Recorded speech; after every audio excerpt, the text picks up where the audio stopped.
Find the ratio in which the Y axis divide कर रहा है इन दोनों पॉइंट को, किस रेशो में डिवाइड कर रहा है वो बताना है और आपको पॉइंट ऑफ इंटरसेक्शन बताना है। तो बात को समझिए बेटे, एक पॉइंट है जी अपना कौन सा 6 और -4, दूसरा पॉइंट कौन सा अपना -2 और -7। इसको वाई एक्सिस ने काट दिया दो हिस्सों में। अब वाई एक्सिस ने काटा बेटे तो जाहिर सी बात है कि ये 0 होगा x, तो क्योंकि वाई एक्सिस पे x 0 होगा बेटे, और y की वैल्यू हमें पता नहीं है, हमें तो ये पता भाई वाई एक्सिस ने काटा। अब किस रेशो में काटा वो बता रहा है, हमने माना कि मान लीजिए k/1 में काट दिया।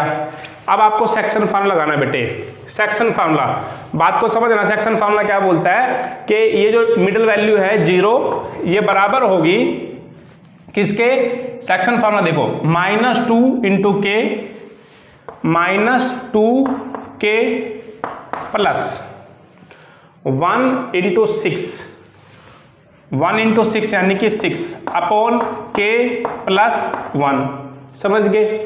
और ऐसे ही जो y की वैल्यू होगी बेटे वो होगी k इंटू -7 यानी कि -7k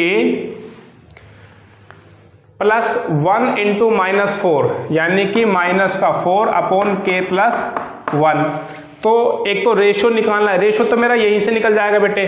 तो यहां से आप ध्यान से देखिए, अगर इस k प्लस 1 को मैं 0 से मल्टीप्लाई कर दूं तो मेरी क्या कंडीशन बनती है, -2k plus 6 is equal to 0, k 2k is equal to 6, k is equal to 3। यानी कि जो y एक्सिस है बेटे उसने k रेशो 1 में तोड़ा था, हमने लिखा था। अब k की वैल्यू कितनी आ गई बेटे, 3 आ गई, यानी कि जो रेशो में तोड़ रहा है वो है 3:1। ये भी आंसर हो गया। ये तो हो गया जी पहले पार्ट का, क्योंकि k की वैल्यू आ गई। अब वो करा पॉइंट ऑफ इंटरसेक्शन।